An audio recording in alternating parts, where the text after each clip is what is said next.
অন্যদিকে মালদার মানিকচকে তৃণমূল নেতা শিক্ষকের কীর্তি, ছাত্রকে টুকলিতে সাহায্য, ইতিমধ্যেই সাসপেন্ড করা হয়েছে ওই তৃণমূল নেতাকে।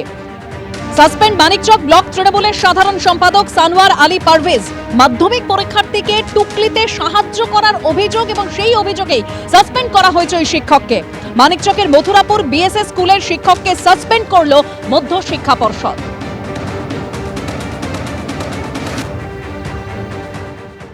কি আছে ঘটনা সেটা তদন্ত সাপেক্ষ আছে। বিজেপির কিনা আসলে জ্ঞান বুদ্ধি এগুলো কিছু নাই, মানুষের মধ্যে বিভ্রান্তি সৃষ্টি করা ছাড়া। এবার স্কুলের অভ্যন্তরীণ বিষয় আছে, এটা স্কুল বুঝবে, স্কুল কর্তৃপক্ষ বুঝবে, বিভাগীয় তদন্তের সাপেক্ষে তার ওর যা উত্তর সে দেবে, সেই সংশ্লিষ্ট টিচার দেবে।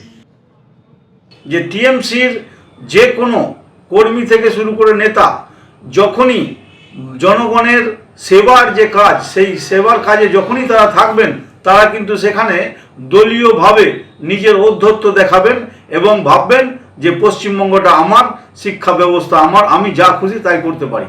৮৫০০ জনের যে তালিকা, সেটা যেটা রাজ্য পাঠিয়েছে, কাল বিকেল ৫টার মধ্যে যেন কাজে যোগ দিতে পারে সেটা সুনিশ্চিত করুক রাজ্য, এটাই নির্দেশ সুপ্রিম কোর্টের। এই মুহূর্তের যেটা বড় খবর, ইসিআই চাইলে ইআরও পরিবর্তন করতে পারবে, এরকমই নির্দেশ দিল সুপ্রিম কোর্ট। বাকি অফিসাররা যাদের ইসিআই যোগ্য মনে করবে, মাইক্রো অবজারভারদের মতোই ইআরওদের সাহায্য করতে পারবে। যদিও ইসিআই এর বক্তব্য অনুযায়ী চূড়ান্ত সিদ্ধান্ত ইআরওরাই নিতে পারবেন, এরকমই নির্দেশ সুপ্রিম কোর্টের। 1 অথবা 2 দিনের ট্রেনিং এর পর রাজ্যের অফিসাররা মাইক্রো অবজারভার হিসেবে কাজ করতে পারবে। তবে স্ক্রুটিনির সময়সীমা, সেই সময়সীমা আরো 1 সপ্তাহ বৃদ্ধির নির্দেশ দিল সুপ্রিম কোর্ট। আমি আবারও চলে যাব অতনু হালদারের কাছে। অতনু, তাহলে যে 14 তারিখ যে চূড়ান্ত তালিকা প্রকাশ হওয়ার কথা ছিল, তাহলে সেটা কি হচ্ছে না? দেখো, যদি 1 সপ্তাহ আরো সময়সীমা বেড়ে যায়, আজকে হচ্ছে গিয়ে 5 তারিখ, আজকে হচ্ছে 9 তারিখ, আর 5 দিন পরে হচ্ছে 14 তারিখ, তাহলে পরে যদি 1 সপ্তাহ স্কুটিনির সময়সীমা বাড়ানো হয়, তাহলে পরে কোনোভাবেই 14 তারিখ ফাইনাল রোল প্রকাশ হচ্ছে না, এটা তো পরিষ্কার। তার কারণ যেখানে 7 দিন সময়সীমা বাড়ানো হচ্ছে, আর আজকে 9 তারিখ, আগামী 14 তারিখ ফাইনাল রোল প্রকাশের কথা, মাঝখানে 5 দিন রয়েছে, আর এখানে স্কুটিনির জন্যই আরও 7 দিন দেওয়া হচ্ছে।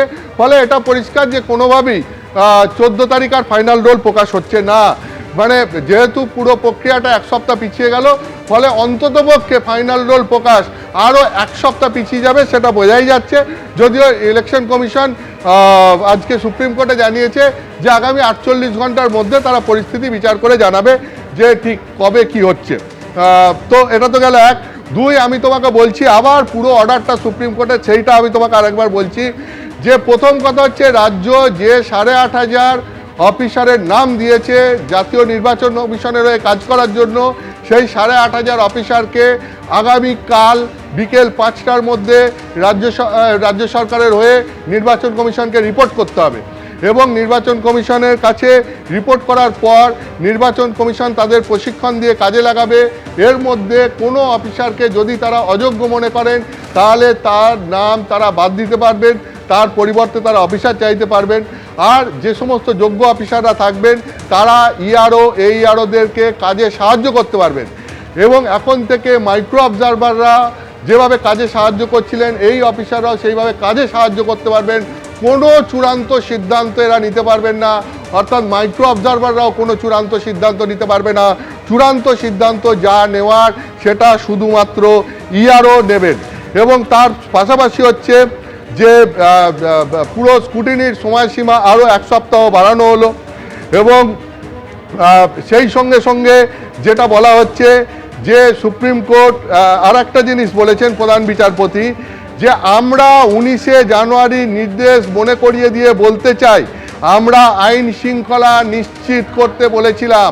অর্থাৎ রাজ্যকে সুপ্রিম কোর্ট আর একবার স্মরণ করিয়ে দিচ্ছে যে আইন শৃঙ্খলা নিশ্চিত করার জন্য সুপ্রিম কোর্ট গত 19শে জানুয়ারি রাজ্যকে নির্দেশ দিয়েছিল। কিন্তু তারপরেও আইন শৃঙ্খলা নিয়ে এই এসআইআর সংক্রান্ত ব্যাপারে নানান অভিযোগ রয়েছে। সেই কারণে রাজ্যের ডিজিপিকে হলফনামা দিয়ে জানাতে হবে যে কেন এই পরিস্থিতি হচ্ছে। রাজ্যের ডিজিপিকে ল অ্যান্ড অর্ডার সংক্রান্ত বিষয় নিয়ে হলফনামা দিয়ে সুপ্রিম কোর্টকে জানাতে হবে। এবং হলফনামা দিয়ে জানাতে হবে এবং রাজ্যের ডিজিপিকে এই ব্যাপারে শোকজ করা হয়েছে যে কেন সুপ্রিম কোর্ট নির্দেশ দেওয়ার পরেও সেটা যথাযথ মানা হচ্ছে না, কেন এসআইআর চলাকালীন নির্বাচন কমিশন বা তার অফিসারদেরকে রাজ্য পুলিশ যথাযথ নিরাপত্তা দিতে পারছে না। এই ব্যাপারে রাজ্য পুলিশের ডিজিপিকে শোকজ করলো সুপ্রিম কোর্ট। অর্থাৎ আমি তোমাকে আবার বলছি, একই সঙ্গে যেরকম রাজ্যের পক্ষে গেল ঠিক রাজ্যের বিপক্ষেও অনেকগুলো বিষয় গেল। মাইক্রো অবজারভাররা কোনো চূড়ান্ত সিদ্ধান্ত নিতে পারবেন না, এটা যেরকম রাজ্যের পক্ষে গেল। রাজ্যের যেরকম অভিযোগ ছিল যে মাইক্রো অবজারভাররা নাম ডিলিট করে দিচ্ছে, অথচ তাদের সেটা করার কথা নয়, এই ব্যাপারে নির্দেশ যেরকম রাজ্যের পক্ষে গেল, একইভাবে রাজ্য যেরকম চেয়েছিল আরও সময় নিয়ে হোক এবং সেক্ষেত্রে স্কুটিনির সময়সীমা আরও 1 সপ্তাহ বাড়িয়ে রাজ্যের অফিসারদেরকে নির্বাচন কমিশনের কাজে ডেপুট করিয়ে তাদেরকে দিয়ে কাজ করানো হবে, ইয়ারোরাই চূড়ান্ত সিদ্ধান্ত নিতে পারবেন, এটাও রাজ্যের পক্ষে গেল। ঠিক অন্যদিকে নির্বাচন কমিশনের পক্ষেও একাধিক সিদ্ধান্ত গেল। নির্বাচন কমিশনের দীর্ঘদিনের অভিযোগ ছিল ল অ্যান্ড অর্ডার নিয়ে তাদেরকে মুহূর্তে মুহূর্তে সমস্যায় পড়তে হচ্ছে।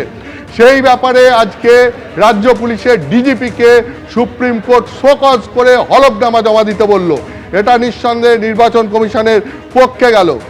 সুপ্রিম কোর্ট পরিষ্কার করে দিল আজকে তার বক্তব্যে যে এসআইআর হবে এবং সমস্ত রাজ্যকে এসআইআর সুষ্ঠুভাবে হওয়ার জন্য নির্বাচন কমিশনকে সহযোগিতা করতে হবে।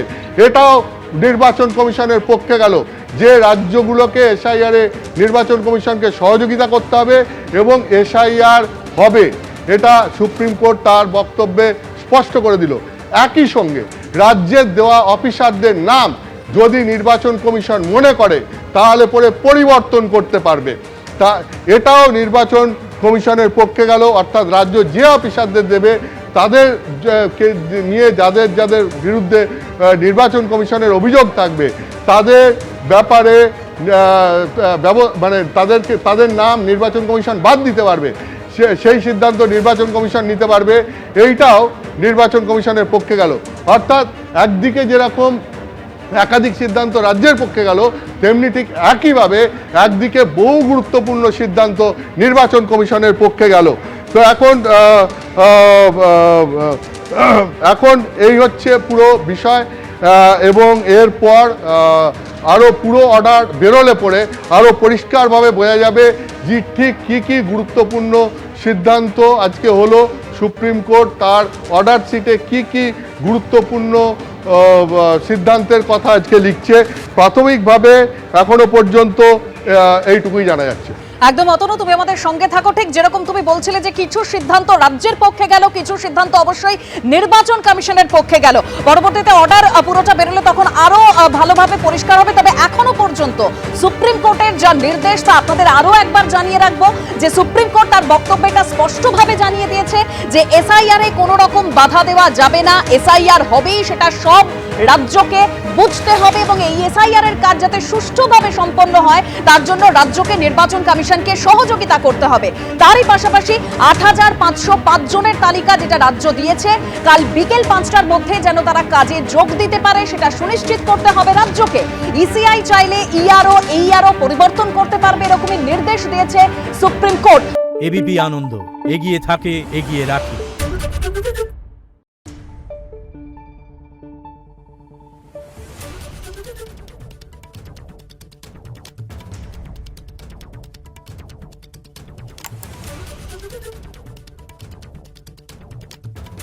Thank you.